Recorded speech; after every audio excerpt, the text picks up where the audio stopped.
नमस्कार, सुप्रभात, वंदे मातरम। मित्रों, आज आपसे बात करना चाहता हूँ भारतीय मुसलमानों की, भारत में रहने वाले मुसलमान। पहली बात तो ये समझ लीजिए कि ये हिंदू समुदाय से बहुत अलग है संरक्षण के मामले में, ऑर्गेनाइज्ड के मामले में। मैं ये कहना चाहता हूँ कि भारतीय मुसलमान एक बहुत क्लोज्ड निट कम्युनिटी है, जबकि हिंदू नहीं है। उदाहरण के तौर पे, आप किसी सड़क पर एक मुसलमान को थप्पड़ मार दो, वो मुसलमान को ज़्यादा से ज़्यादा 10 मिनट लगेगा अपने नज़दीकी मस्जिद या मदरसा पहुंचने में। वहाँ वो मामला बताएगा। 2-3 मिनट के अंदर अंदर वो मस्जिद या मदरसा जो है, दिल्ली के जामा मस्जिद को एक फ़ोन करेगा या ईमेल करेगा। दिल्ली के जामा मस्जिद के पास सारा डेटा रखा हुआ है कि अगल बगल के कौन से मस्जिद है, किस मस्जिद में कितने लोग जमा हो सकते हैं, उनके व्हाट्सएप ग्रुप क्या है। वो 5 मिनट के बाद उनको खबर देगा, और उनको खबर देने का 10 मिनट के बाद आप सड़क पर अचानक से देखते हो कि 5,000, 10,000, 20,000 की भीड़ जमा हो गई। एक आम हिंदू को समझ में भी नहीं आता है कि एक छोटी सी घटना और अचानक से सड़कों पे और सब जगह जो है, ये 15-20 हजार मुसलमान कहाँ से आ गए। वो इसलिए ऐसा कर सकते हैं क्योंकि उनकी नेटवर्क बहुत स्ट्रांग है और एफिशिएंट है, जबकि आपके साथ ऐसा नहीं है। अगर किसी एक हिंदू को एक थप्पड़ मार दो या कुछ करो और उसको बोलो, तो वो नज़दीक के अगर मंदिर में जाके पुजारी को बोलेगा कि भाई किसी मुसलमान ने मुझे थप्पड़ मार दिया, तो पुजारी कहेगा हम ही क्यों बता रहे हो, आप पुलिस में एफआईआर करो ना। आप किसी पार्षद, एमएलए वगैरह के पास जाके बोलो कि भाई किसी ने मुझे थप्पड़ मार दिया,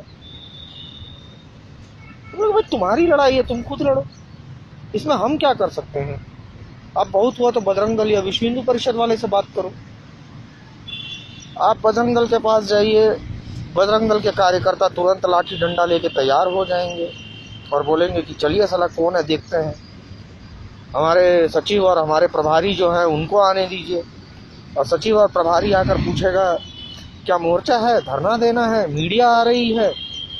वो कैलकुलेशन लगाना स्टार्ट कर देता है कि अगर मैं कुछ करूं, खबर बनती कि नहीं बनती है, पब्लिसिटी मिलेगी कि नहीं मिलेगी, मैं नेता के तौर में पेश होऊंगा या नहीं होऊंगा समाज के बीच में। ऐसी सोच आमतौर पे हिंदू नेतागण रखते हैं, मुसलमान नहीं रखते हैं। मुसलमान वेरी क्लियर है कि हमें सिर्फ और सिर्फ मजहब के लिए खड़ा होना है। तो दोनों का जो स्ट्रक्चर है ये अलग है।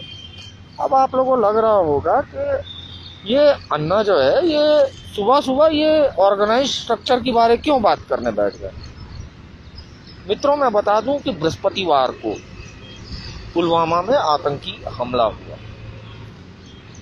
हमले के बाद सारे मुसलमान जन समुदाय, जनमानस जो है, इनके जुबान पे मानो जैसा लकवा मार गया। सब चुप, कोई रिएक्शन नहीं। अच्छा हुआ, बुरा हुआ, निंदा करेंगे, कुछ भी नहीं, चुप। हाँ, राजनेता ठहरे। जो एक ऑफिशियल बयान देना होता है कि हम इस तरह की घटना का घोर निंदा करते हैं, उन्होंने बयान दे दिया। जैसा असदुद्दीन ओवैसी ने तुरंत बयान दिया कि भाई इस तरह की घटनाएं का हम घोर निंदा करते हैं। पर सामान्य जन समुदाय जो है, मुसलमानों को, उन्होंने रिएक्ट नहीं किया। कल उनका जुम्मा था, ये 1 बजे नमाज के लिए पहुंच जाते हैं, जबकि 1:30 बजे से नमाज शुरू होती है। आधा घंटा इनकी तकरीर चलती है, इनको गाइडलाइन दिए जाते हैं।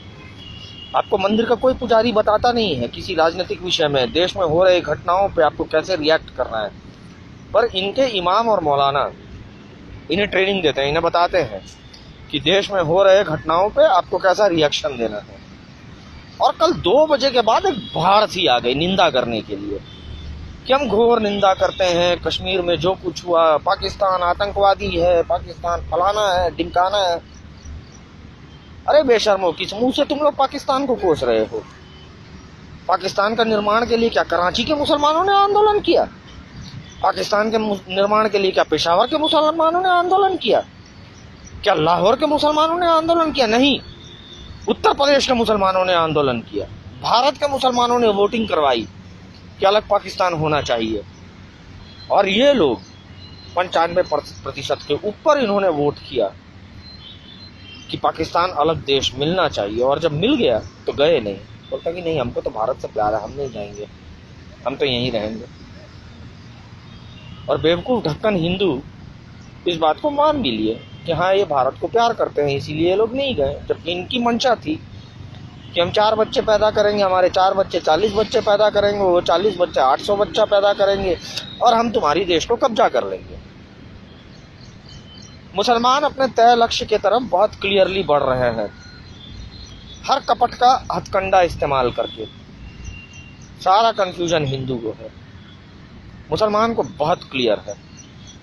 ऐसे वैसे जैसे तैसे भारत को हड़प जाना है इस्लाम के नाम पे, चाहे दंगे करके, चाहे जनसंख्या जिहाद करके। जनसंख्या जिहाद वो इसलिए कर रहे हैं क्योंकि उनको समझ में आ गया है कि हम सड़क पे लड़कर मारपीट से हिंदुओं से जीत नहीं सकते हैं। खासकर अभी की जो हिंदू पीढ़ी है, इससे तो हम बिल्कुल नहीं जीत पाएंगे, बिल्कुल भी नहीं जीत पाएंगे। ये मुसलमानों को बहुत क्लियर हो चुका है। गुजरात 2002 में हिंदुओं ने दिखा दी कि तुम 56 तीर्थ यात्रियों को मारो, तो इस्लामी जिहाद की औकात दिखा दी हिंदुओं ने।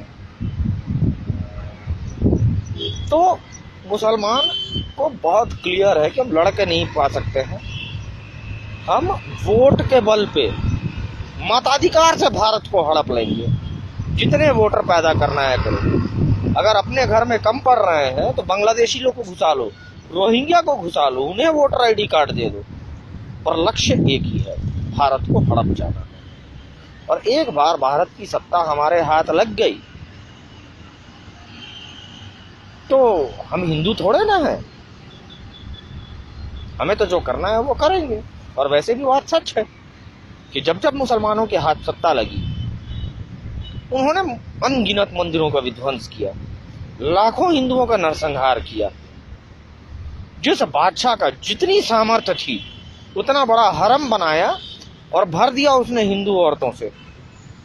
और हम हिंदुओं को सत्ता मिला तो हमने क्या किया? आधार कार्ड को बैंक अकाउंट के साथ लिंक किया, बैंक अकाउंट को जो है पैन कार्ड के साथ लिंक किया। वे ऐसा नहीं करेंगे, उनके हाथ सत्ता लगने की देरी है। वो दिखा चुके हैं कि पाकिस्तान और बांग्लादेश में हिंदू कैसे विलुप्त हो सकते हैं, और वो चीज वो भारत में भी कर देते हैं। उनके राह में रोड़ा सिर्फ हम जैसे लोग हैं जो उनको चैलेंज कर बैठे हैं। तुम ऐसे वैसे जैसे तैसे जो भी तरीका अपना लो, भारत अनादिकाल से हिंदुओं का है और हिंदुओं का ही रहेगा। मिटा दिए जाओगे, भारतीय मुसलमानों का हाल रोहिंग्या से बदतर कर दिया जाएगा, मगर भारत पर आधिपत्य हम हिंदुओं का ही रहेगा। और वैसे भी चैलेंज लेकर काम करने का मजा ही अलग है, और यह धमक सिर्फ हिंदुओं की होती है। धन्यवाद। वंदे मातरम मित्रों।